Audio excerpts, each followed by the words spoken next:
The following story has been brought to you by StoriesToInspire.org.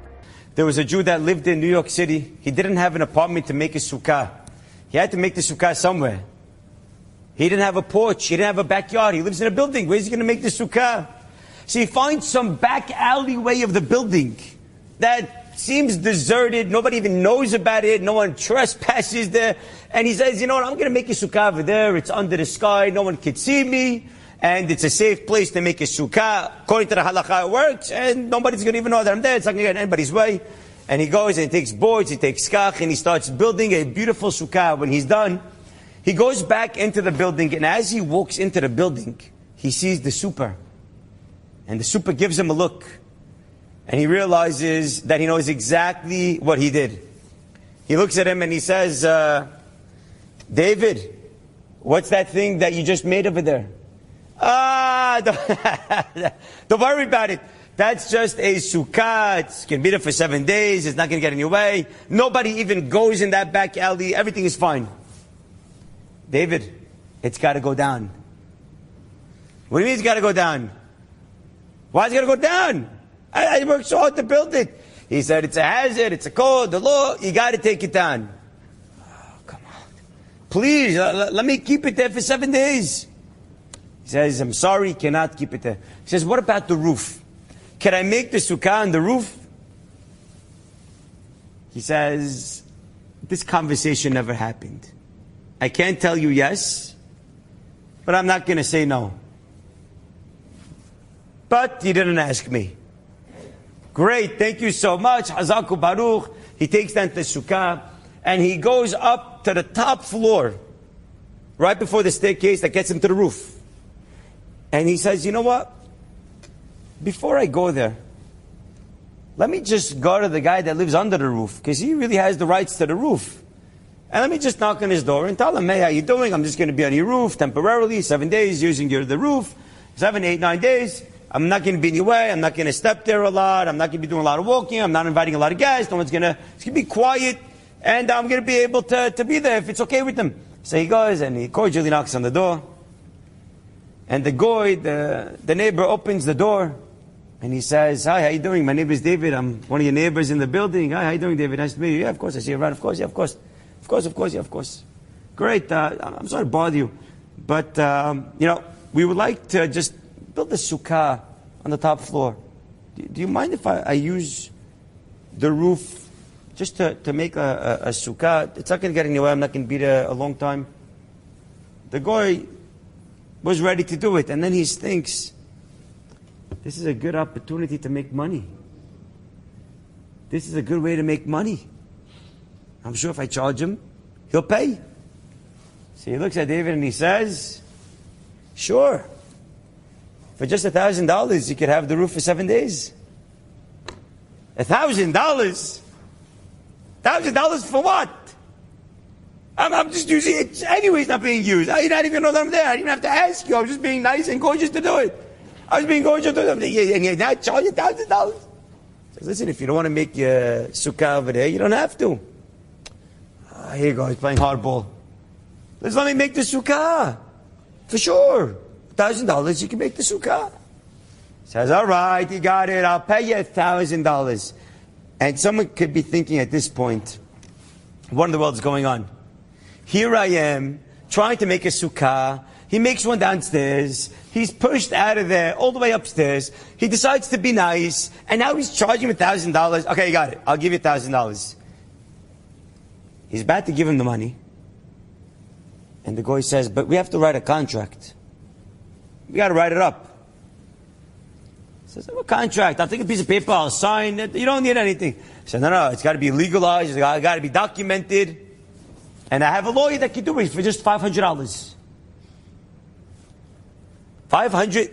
For what? You have my word. I'll make the contract. Okay, listen, if you don't want to make your sukkah, you don't have to. All right, I'll pay you $1,500. And he pays him $1,500 in order to be able to make the sukkah. And finally goes upstairs. He starts building the sukkah. He's making a nice area for the sukkah. And as he's upstairs on the roof, he realizes he's got to move some things to make it happen. And he moves some pieces of metal. And as he's moving things around, he hears a big clump, something fall to the floor. he sees, and there's a bag. He opens the bag. It seems nice and heavy.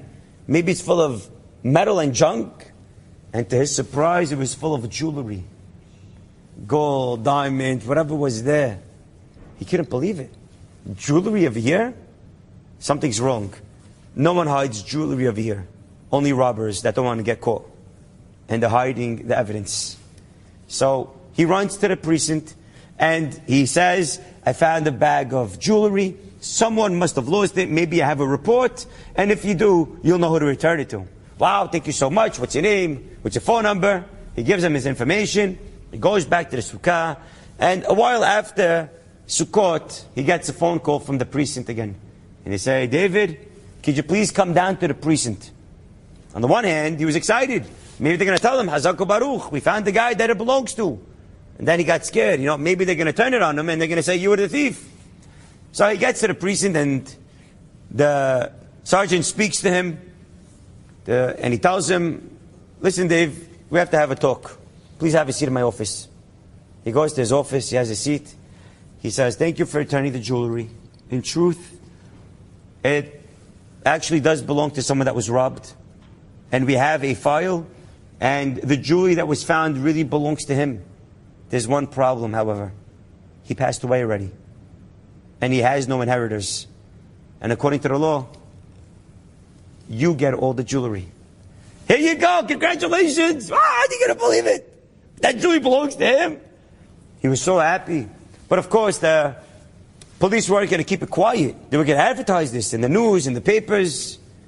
And when it got to the papers, the neighbor that lives right under the roof found out about it. And he goes to David, and he says, Dave, cough up the jewelry. That's my roof. And that's my jewelry. He says, what? What are you talking about? Yeah, that's my roof. You don't want to give it to me? I'll take you to court. And he takes David to court. And the judge says to David, what right do you have to be on his roof? He says, well, I was making my sukkah over there. And did you have rights to be there? He says, as a matter of fact, I did. I had rights to be there. I asked for permission. Do you have any documentation? He says, of course. And he pulls out a contract. And he says, here it is. A contract that I rented the roof for 7 days. He goes, you had a contract? Who writes a contract to rent the roof? I don't believe it. How could this be? He looks at the contract. And he looks at the guy that was claiming that it was his. He says, you let him be there. You even wrote up a contract. The jewelry belongs to him. Fair and square. Look at the hashgaha piratit. He could have said, Borei Olam, come on, I'm trying to make a sukkah. And here I am. I have to be knocked out of the alleyway. I'm going upstairs. I'm being nice and I'm paying $1,500. Hashem, what's happening? And Hashem says, I am guiding you. I'm getting you out of that alleyway. I'm pushing you upstairs to where you go, to where your mazal, to where your sakar, to where your parnasa is. Hashem is pushing him and directing him into the best place. Pay the $1,500, get the contract out of the guy. And what looked like was a very difficult time for him was really all to his advantage. That's what Bitachon is. Bitachon is realizing that Borei Olam runs the world.